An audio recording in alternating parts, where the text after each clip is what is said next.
প্রিয় দর্শক মণ্ডলী, প্রথমেই আপনাদের শুভেচ্ছা জানাই। আমি ডক্টর সৌমেন মণ্ডল, জেনারেল ফিজিশিয়ান। আমার এর আগে অনেক ভিডিও আপনারা দেখেছেন বা দেখছেন। আশা করি ভালো ফল পাচ্ছেন বা বুঝতে পারছেন রোগ সম্পর্কে এবং ওষুধ সম্পর্কেও জানতে পারছেন। আজকের যে টপিকসটা আমি নিয়ে এসেছি বা যে ভিডিওটা নিয়ে এসেছি সেটা হলো আপনার হাই প্রেশার, উচ্চ রক্তচাপ। এই উচ্চ রক্তচাপ অর্থাৎ হাই প্রেশার অধিকাংশ পুরুষ মহিলা প্রত্যেকের ক্ষেত্রেই এই উচ্চ রক্তচাপ মানে হাই প্রেশারের রোগ মানুষ ভুগছে।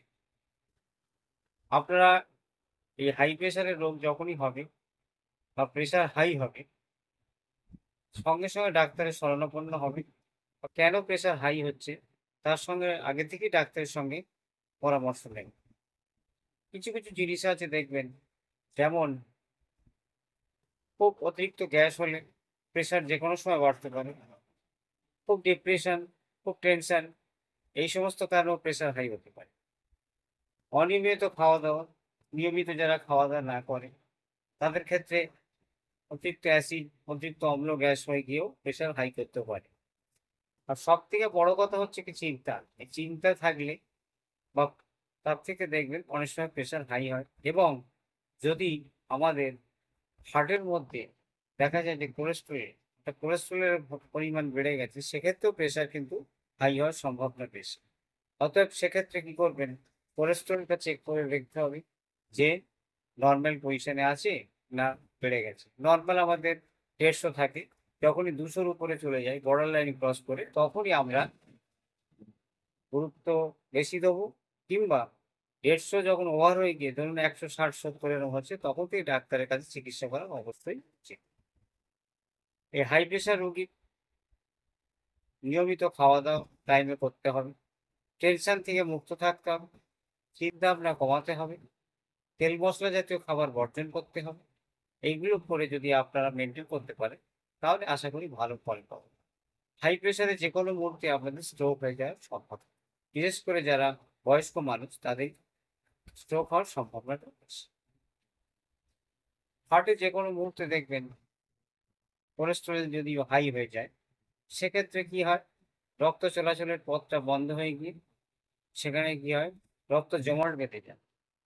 সেই হার্টের যে প্রকোষ্ঠগুলো আছে সেখানে রক্ত চলাচল না করতে পেরে ব্লক হয়ে যায়। তখনই হার্ট অ্যাটাক হয়। প্রেশারকে সবসময় আপনাদের কন্ট্রোলে রাখা উচিত এবং নিয়মিত ডাক্তারের সঙ্গে শরণাপন্ন হওয়া উচিত। এই হাই প্রেশার সম্পর্কে আমি কয়েকটা ওষুধ আপনাদের বলে দেবো। যেমন অ্যালোপ্যাথিক ধরুন অ্যামলোডিপিন 5, 10, এগুলো আপনারা খেতে পারবেন প্রেশার অনুযায়ী।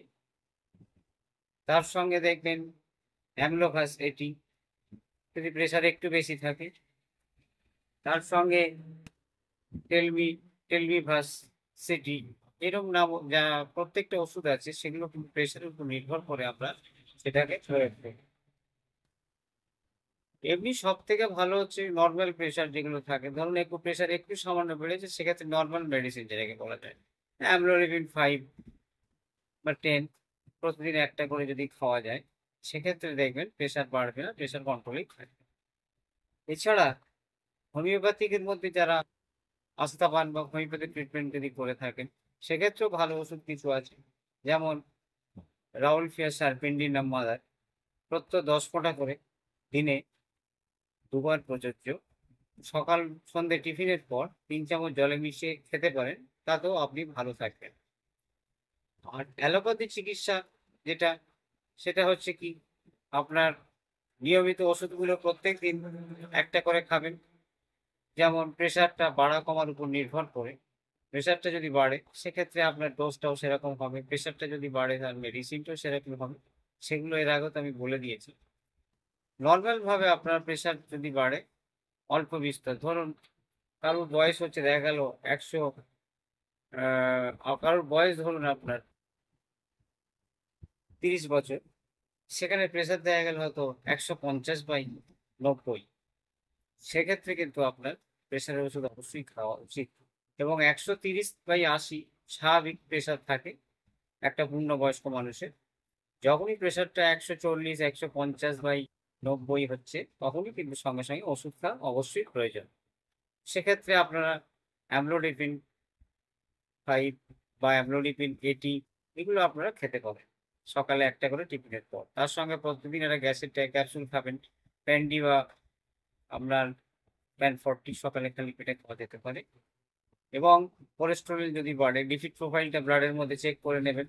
যদি কোলেস্টেরল বাড়ে সেক্ষেত্রে কিন্তু কোলেস্টেরল ওষুধও খেতে হবে। এই হচ্ছে মোদ্দা কথা। চিকিৎসা অবশ্যই করবেন, কারণ হাই প্রেশার মোটেই ভালো জিনিস না। লো প্রেশারে বরং আপনার হয়তো দুর্বলতা ভাব হলো, শরীর উঠতে পারছেন না, 2-1 দিন হলো ভিটামিন বা কোনো ওআরএস বা মাল্টিভিটামিন খেলে আবার ঠিক হয়ে যাবে। কিন্তু হাই প্রেশারে আপনার যেকোনো মুহূর্তে কিন্তু প্রেশারটাকে হাই করে দিয়ে আপনার স্ট্রোক হয়ে যাওয়ার সম্ভাবনা বেশি। যাই হোক, ওষুধ সম্পর্কে আমি কিছু বলে দিলাম। আর হোমিওপ্যাথিক একটা ওষুধ দেখবেন প্রেশারের ক্ষেত্রে খুবই ভালো, যেটার আগে আমি বলেছি। রাউল রাউলফিয়া সারপিন্ডিনাম পাউডার, এটা প্রত্যহ 10 ফোঁটা করে দিনে 2 বার যদি খেতে পারে, আশা করি প্রেশার কন্ট্রোলের মধ্যে রাখবে। তাই খাওয়া-দাওয়া নিয়মিত করবেন। আর বিশেষ কিছু নয়। এরপরে যদি মনে করেন যে আপনারা আমার সঙ্গে যোগাযোগ করবেন বা চিকিৎসা করবেন, তাহলে আমার ডেসক্রিপশনে যাবেন। সেখানে আমার লিঙ্ক দেওয়া হবে। লিঙ্ক দেওয়া আছে, সেখানে আমার ফোন নাম্বারও দেওয়া আছে। ডিটেলস সবকিছু পেয়ে যাবেন। আপনারা আমার সঙ্গে যোগাযোগ করতে পারেন। আমি আশা করি আপনাদের চিকিৎসার মাধ্যমে ভালো ফল দিতে পারব। তাই বন্ধুরা বা শ্রোতা বন্ধুরা সকলকে জানাই, আমার চ্যানেলটি আপনারা রিকোয়েস্ট থাকলে সাবস্ক্রাইব করবেন, লাইক দেবেন, শেয়ার করবেন। পরবর্তী ভিডিও আমি আবার দেখবেন অন্য একটা রোগ সম্পর্কে আপনাদের সামনে তুলে ধরবো। তার থেকে আপনারা অনেক কিছুই জানতে পারবেন এবং শিখতে পারবেন। ঘরোয়া ট্রিটমেন্টটা আপনারা করতে পারবেন। ধন্যবাদ।